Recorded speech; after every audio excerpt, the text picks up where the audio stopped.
Campbell Stone or Stone Campbell movement. There's a lot of history of this that the Christian church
You see, we don't, these men, Campbell himself, Stone, they did not like the idea of being called Wesleyan, followers of human beings. That's sectarian. Anything that identifies you, and they were very staunch about, we are Christians, we are only Christians and Christians only. We don't call ourselves by any other name. And they were very staunch about that. So to be labeled as a Stoneite is sectarian in nature. Now understand, to the denominational world, everything is sectarian. That's, as we talked about, this nation was forged in sectarianism, in denominationalism. That's the standard 500 denominations when this nation started. It was just, that's why part of the reason freedom of religion or the separation of church and state was so important. It's because everybody had choice, and in fact, when the lawsuit between the state of Oklahoma and the Collinsville Church of Christ, when it came, the final judgment, and that was taken all the way to the state Supreme Court, their finding was, it is the responsibility of the government of the United States, and it's the responsibility of the government of the state of Oklahoma to enforce or to uphold freedom of religion. And that includes the freedom to choose religion and the freedom to unchoose religion. So the finding against the Collinsville Church of Christ came from the fact that Mary and Gwen had basically unchosen to be a member of that church, and therefore, from the court's perspective, they had to cease and desist. Now, what was brought out in all of these court proceedings was New Testament teachings about the responsibility of elders, and even the idea that once you're Christian, once you're in the church, you're always in the church. But you see, from a judge's perspective, which is very sectarian, you can't do that, because then that person doesn't have freedom of religion. So that shows you how they can clash, and how the underlying notion that the more the better, to have choice is a great thing, and certainly in America that's a big deal.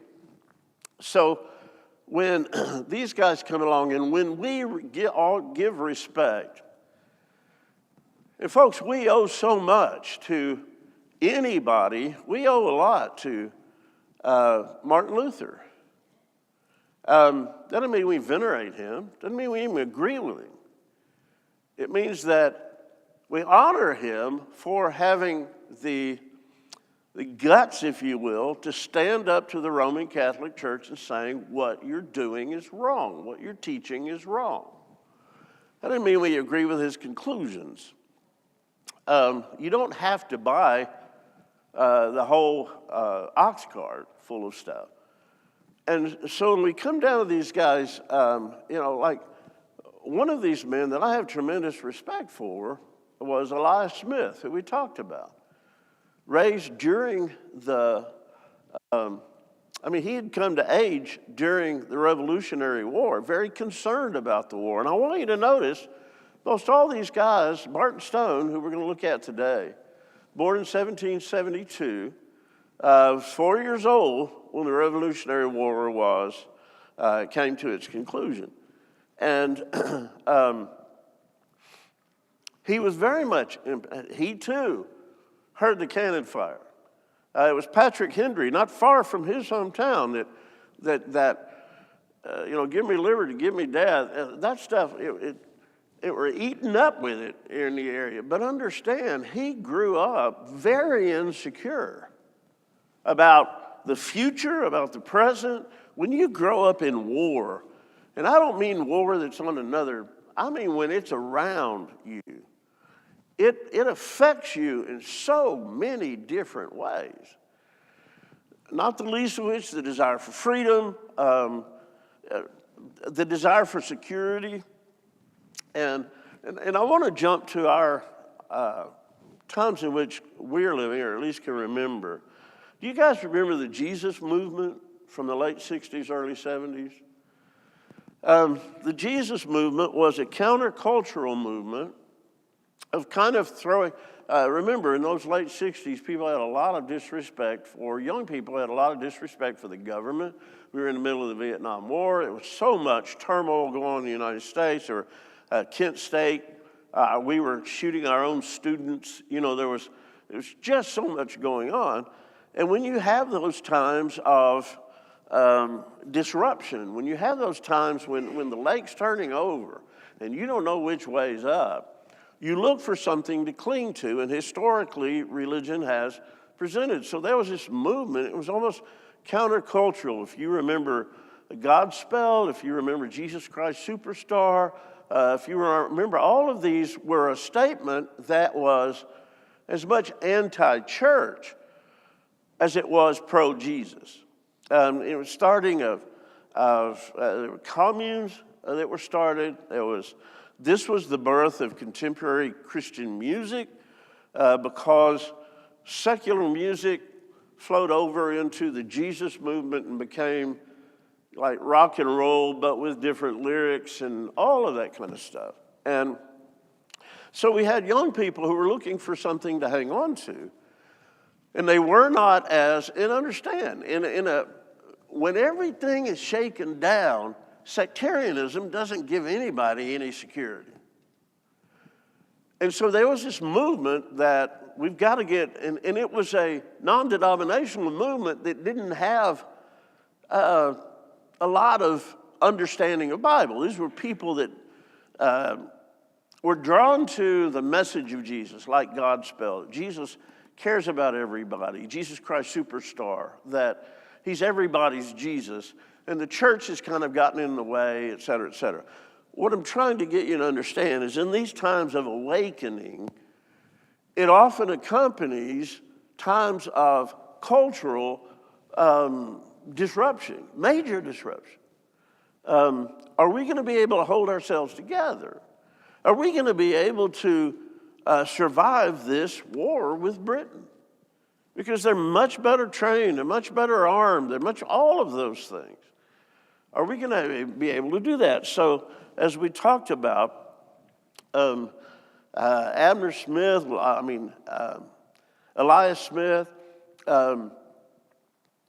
McGreedy, these guys that are raised during this time, they have this desire for freedom, but they also have tremendous concern about what can you know is real, what can you hold on to, because the whole world is being turned upside down, and one day we may, and what's going to happen if we lose this war? What is Britain going to do to us if we stand up and say we want to be independent and they squelch us? Will we become slaves? So in these times you have men for a lot of different reasons, and I'm almost fain to say this, but God give us times of disruption. God give us times of turmoil.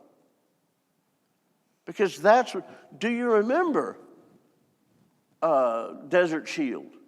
Do you remember Desert Storm? Do you remember hearing about the Praetorian Guard and this well-trained army? Do you remember the fear we had when we were about to go into Kuwait? Do you remember that? It was palpable. And all the opponents of prayer in schools shut up because everybody was saying, pray for our troops, pray for our country. And it's like all this philosophical jargon was suddenly just thrown away because we need God. And I don't have time to hear you talking about whether or not we need God because we're about to go to war against an opponent we don't know, don't understand, strange language, strange place, et cetera, et cetera. So there are times of disruption. It's like living in the middle of an earthquake and you're looking for something that will give your life stability when everything around you is just in such turmoil. Hey guys, that ultimately is going to lead to God one way or another, or despair. And so what you see is so many of these men, guys, without the American Revolution, there probably wouldn't have been a restoration. Now, it may have come in some form later, but at least in the ways that we know it. And so we've got Barton Stone, fascinating guy, and he and Alexander Campbell became the faces of this movement that was, let's get back to the Bible, let's just call ourselves Christians, no creeds but Jesus. And that's about as far as they got for a while, because they're having to deal constantly with this sectarianism, which they saw as evil. So we've got Stone, who comes about the turn of the century into the 1800s. Now, he was not a particularly religious guy. In fact, as he was growing up, his father died when he was pretty young. And his mom was religious, not so much in practice as adherence.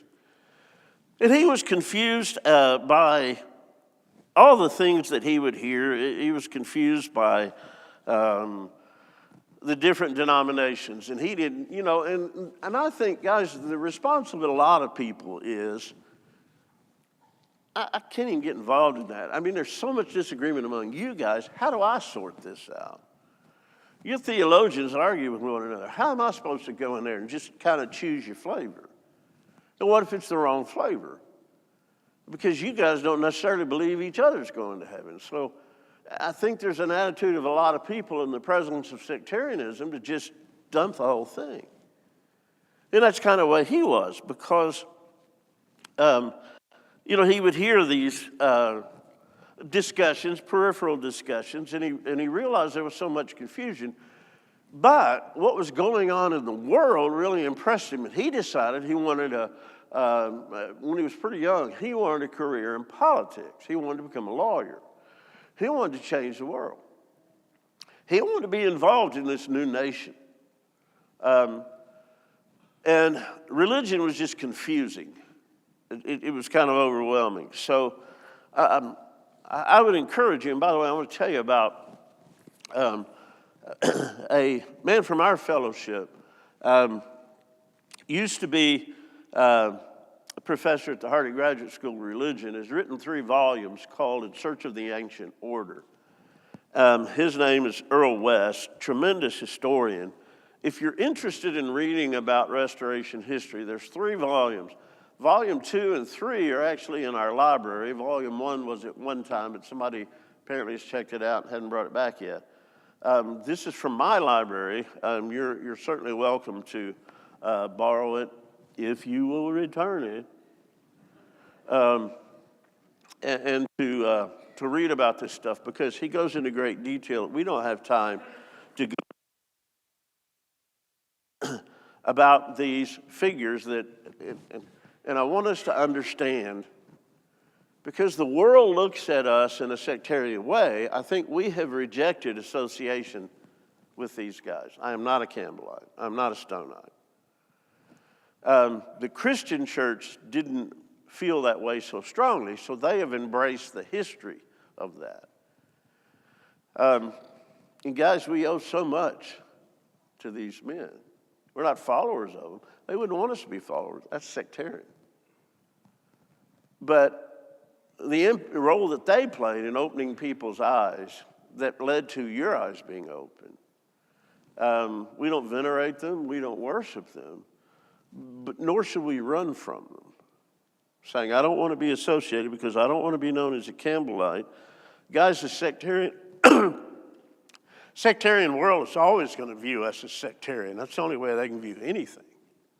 So they're going to see us as a denomination because that's the only way they see the world.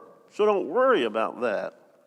Anyway, so he was born during the Second Great Awakening, big revival going through the West that we've talked about. And he went to a school. After his father died, it took a while, and understand, he was raised in a upper middle class family.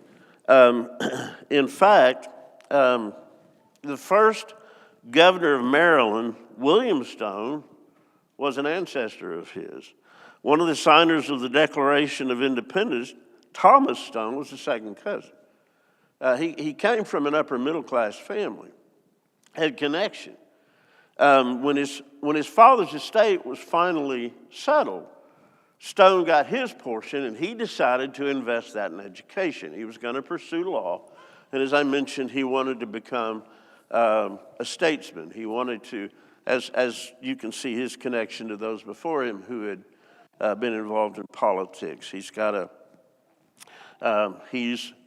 a follower of his grandfather, who was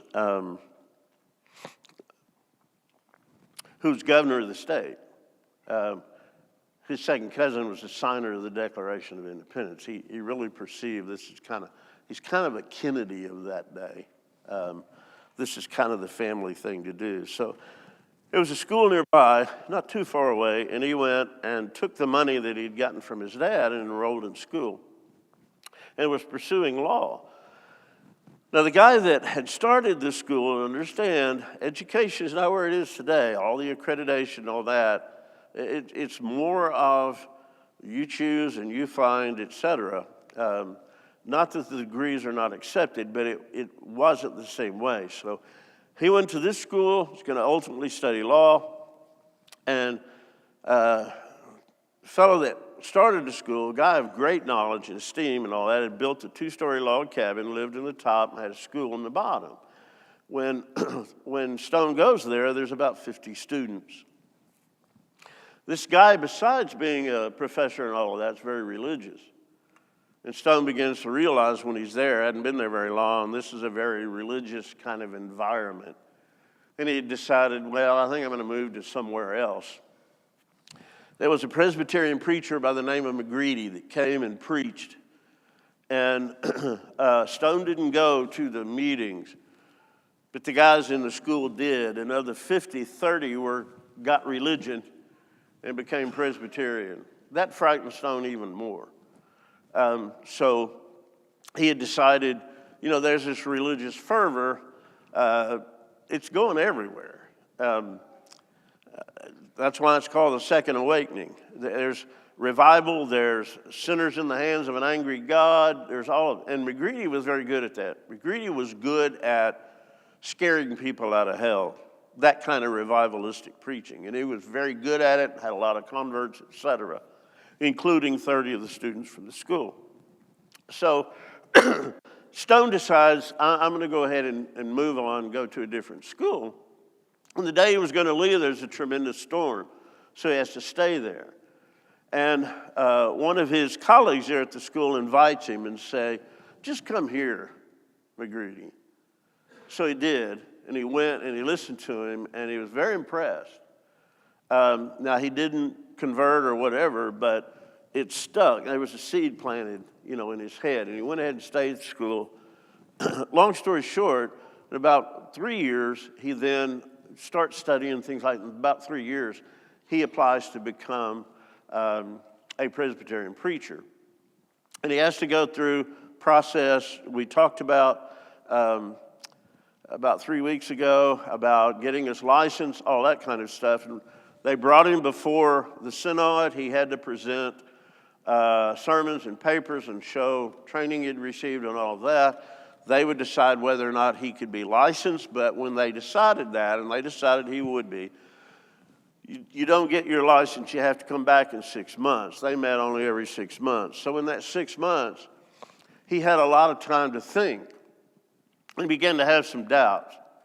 Not about Christianity, not about Christ, not about God, but about Presbyterianism. And he began to have some doubts. And one of the things that bugged him was, if you remember Calvinism, which Presbyterianism, Baptist, all that were kind of eaten up with it in many places. If you remember our discussion about that, it was unconditional election. If God chose you, he chose. It's almost a pernicious view of God. I'll take you, but I don't want you, I don't want you. It's not based on anything you are or anything that you've done. And if he chooses you, you're saved no matter what. And it doesn't matter what you do, you're going to be saved, etc. And Stone is, wait a minute. Thinking about McGreedy, why are you trying to convince people to become Christians if you don't believe they have any role to play in it? I mean, this is an exercise in futility. What you're doing doesn't make sense. Because if election is unconditional, it's not going to matter whether they come forward in a hymn or whatever. It's not going to change anything. So that sent him right back into the Word, and he came to the conclusion that God invited everybody and that faith was the basis of salvation. And that God selected everybody that had faith. Well, this became radical. And this ended up with him being thrown out. Now, he got his license, but he ended up later being thrown out of the Presbyterian church.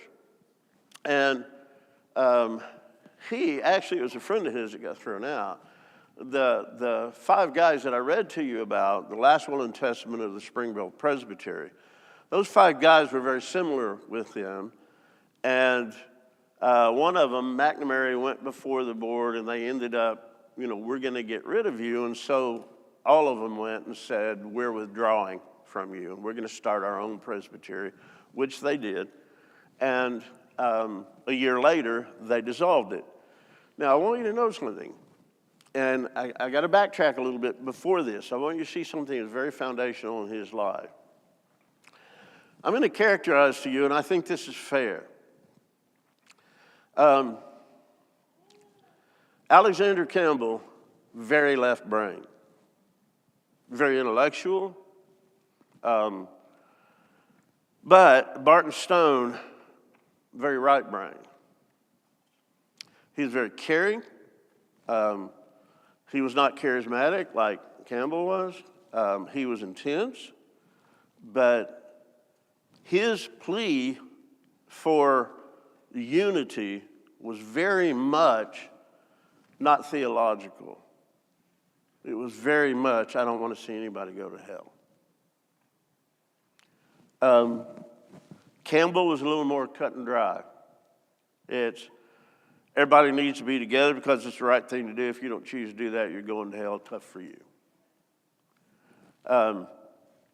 So Campbell was, and I think their union worked because they were that way.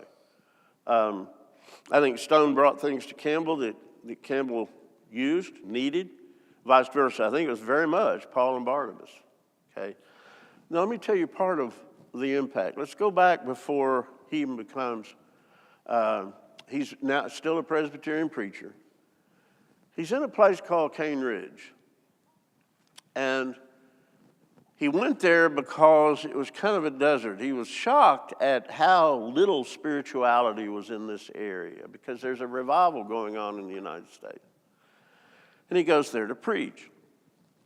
McGreedy has, about 50 miles away, has a big revival. He goes to that revival. I understand McGreedy has been involved in helping him come to Christ, but also helping him reject Presbyterianism because of this Calvinism thing. And so he goes and he sees this revival, and thinks, we need to have one of these at Cane Ridge. And so he starts making plans for a revival at Cane Ridge, and in between the two, he ends up getting married. And about 3 years later, this revival comes to be. It's estimated between 20 and 30,000 people came to this revival. There were over 20 Presbyterian preachers, about a dozen Baptist preachers, about 8 Methodist preachers, and they're all preaching, and it's like Pentecost, okay? You got a group over here, and they're just taking shifts. And for a week, you've got this revival, and folks are just being slayed with the gospel. Now, if you were to read Barton Stone's biography, actually his autobiography, I want to describe to you, remember, he's still Presbyterian. He hasn't been preaching all that long. This revival's taking over, and he's watching it almost like an observer trying to make sense of what's going on.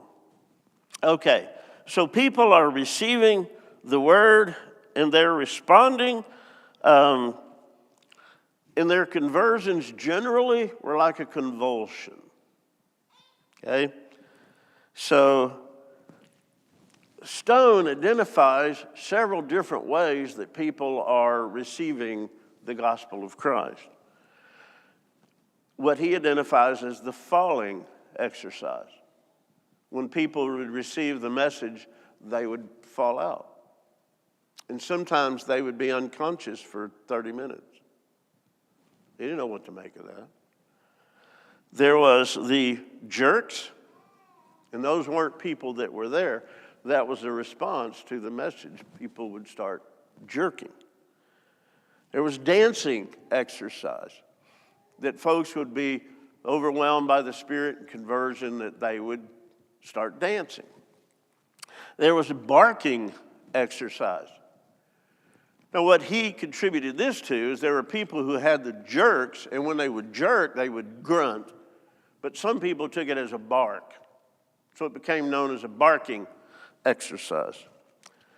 And then finally, he talked about the laughing and singing exercise. Now, guys, he's a young preacher. He doesn't know what to do with all. We would call it Pentecostalism.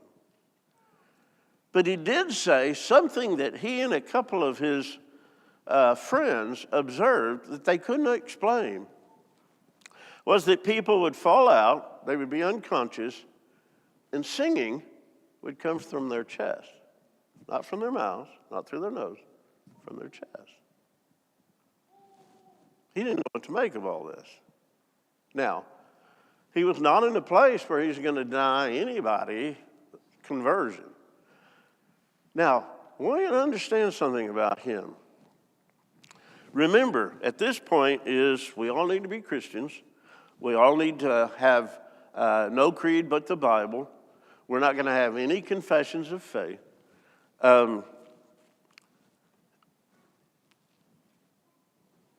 Anybody is free to receive the gospel. And this is all contrary to Calvinism and all of that. He hasn't come to a knowledge of baptism. He will. He hasn't come to an understanding about the Lord's Supper on the first day of the week. Guys, it took generations for those things to finally get ferreted out. But remember, he's a unity movement. And a unity movement is, if I see people receiving Christ, who am I to say anything about this? Now, for over 10 years, he was studying baptism. And he came to the conclusion that baptism was by adults, and it was for the remission of sins. And it caused him tremendous consternation. Do you have any reason to figure out why it would cause him consternation? He was almost afraid of the tea. He was convicted by it. And he tried to preach it a little bit. It wasn't accepted very well. Where did the consternation come from?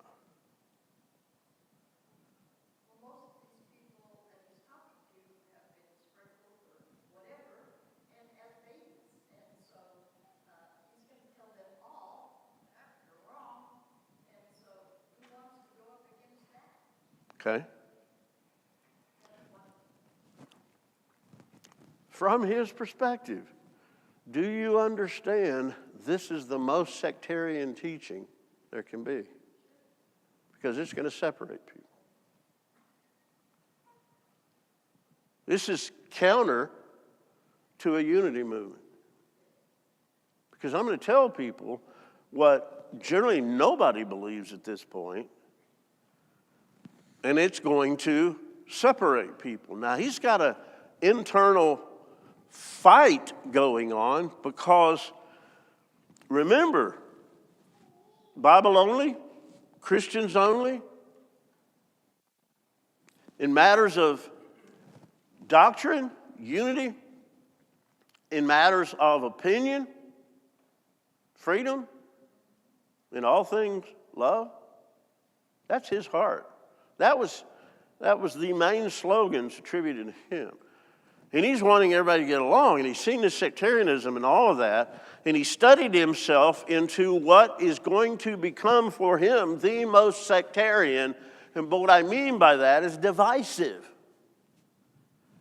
And he would preach it, and then people wouldn't respond to it very well, so he struggled with that. And he really did that until Campbell came along. And Campbell was basically, we got to teach it. Campbell had, independently of him, had studied himself to the same thing. And he'd had a friend baptize him, living there in Virginia. And he had come to the conclusion, we got to teach this. It didn't matter to Campbell what people did with it, in terms of if the whole world rejects it, you still got to preach it. It didn't matter to Campbell if this is going to divide people. It's true. It bothered Stone. Not that it wasn't true and needed to be preached, but how do we maintain unity with a teaching that we have discovered that is generally not practiced by anybody, that is going to cause us more anguish and more people anguish? Now, ultimately, he has to say, can I come to the point of saying, if you don't do this, you're not saved. And if you don't do this and you are not saved, you're not my brother. You're lost. You're not a Christian. Can you understand his consternation? It's not, well, it's true, darn the torpedoes. It is, but we're cutting people off. We're doing what we're against, sectarian. We're dividing people with doctrines. And so it took him a long time. It always took him time to be convinced of things. He would study and study and study. But understanding the consequences of this, and guys, those consequences we still experience today. The most divisive thing we teach is baptism for remission of sins, isn't it? Now, divisive, I'm talking about from the view of Christendom. I think folks can accept our a cappella as being eccentric, and Lord's Supper on the first day of the week as being cute. But baptism for remission of sins, you're defining what it takes to become a Christian. You're defining a point in which a lost person becomes a saved person. You're saying that all these people that you've grown up with, all these people that you've known, who are showing pious lives. And remember, with those early, with Abner Jones, Elias Smith, and all of those guys, the definition of a Christian was your piety, not your doctrine. It was the character of your life. That's what showed Jesus had taken control of your life, was your character. And now we're saying that's not good enough. People of great character can be lost. Is that what we're saying? Guys, you struggle with it. Please understand, Campbell struggled with it as well, but his was more decisive. Guys, If that's what it says, and it's very clear what it says, you just got to do it. And you got to let the chips fall where they may fall. And that can be an attitude of just kind of writing people off, or it can be perceived as an attitude of writing people off. Well, if you accept it, you accept it. If you don't, you don't. Versus an attitude, wait a minute, we got to carry everybody along with this. That's that right brain thing that. Now, when they come together, Stone is going to defer to Campbell. Stone is going to say, this movement needs a head because, oh, by the way, Abner Jones, Elias Smith, and Barton Stone came together. They united their movements. Some 20,000 people were part of this Saved by Faith, Christians Only, etc. movement. So this movement is gaining a lot of momentum. And when Stone and Campbell came together and realized they were so going down the same path, Stone, who was about 20 years older than Campbell, said, "You need to become not the head, but the person that is our spokesperson. You need to become the one that does the debates or that represents us." He deferred to Campbell's brilliance, and Campbell was known throughout the country for his brilliance, his ability, things like that. He was a unique fellow. But I want you to understand how unique a fellow was Stone. And I would admit to you that probably when I was younger, I leaned more toward Calvin, and as I've gotten older, more toward Stone. Of the heart for unity. Let's get together. Let's not write people off. Let's strive as much as possible, maintaining doctrines of the New Testament, to reach out to others, to not write people off. And folks, I think maybe it's been easy for us to write off people in some parts of our movement of LGBTQ. We're going to write you off. We don't want anything to do with you. We don't know what to do with you, etc. So we're just going to kind of act like you're not there versus being concerned about the loss of their souls and how precious their souls are as well. Okay, so one of the greatest influences, and as I said, we don't venerate, but I have tremendous respect. In fact, one of my bucket list items has been to take an excursion and go visit these. Cane Ridge, actually, the old building had fallen into, the congregation, when he was there, was about 70 people. When they had this Cane Ridge revival, there were only about 100. Met in a little log cabin thing. It's been refurbished. They've built a building around it to keep it preserved. Because it's now, this is the Christian church that's done this, because of the importance of Stone to the Stone Campbell movement. And the Christian church has pretty much kind of taken the identity as the proponents of the Stone Campbell movement. We don't call ourselves that. We don't even really think of ourselves in that way, but there's so much great history that they have presented. So there's a Bethany College, Bethany, where Alexander Campbell, where his farm is, they have restored all that. You can go visit these places. You can go visit where some of these visionaries were, where they grew up, where they were buried, things like that. And like I said, that's been on my bucket list. I would like to see, not out of veneration, not because they've done anything to save my soul, but out of tremendous respect for what they've done and tremendous respect for what the restoration movement has brought. And I hope that I hope that you respect them, but I also hope that you understand the difference between respect and veneration. That even though some people would try to heap that upon us, you're Campbellites, you're whatever, no, we're not. And we do not have no desire whatever to be sectarian, and we don't want to identify ourselves as anything other than followers of Christ. but we're grateful to folks who have stood in the breach at tremendous personal loss to establish a mindset of we're only Christians. Christians only and only Christians. All right, let's go ahead and take a break, get ready for our assembly. There's so much more I could say about Stone as all these guys, but I want to give you an introduction. And I also want you to understand that there's always a context. As I mentioned about the Jesus movement, there's always a context. And guys, I think another awakening is going to be coming because, folks, there's a shelf life for lies. And there's a shelf life for things that are false. They run out of their shelf life. They don't sustain because they're not true.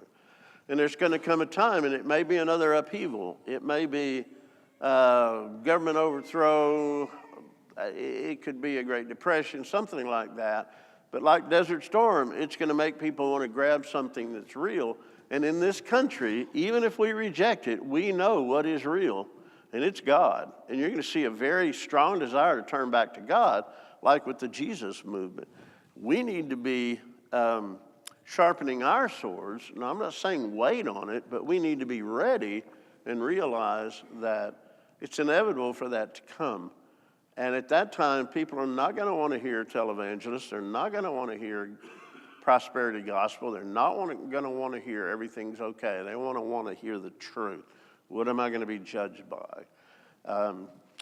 And that's the environment in which these guys were growing, and that's the environment I think that's always going to be coming back. All right, let's take a break.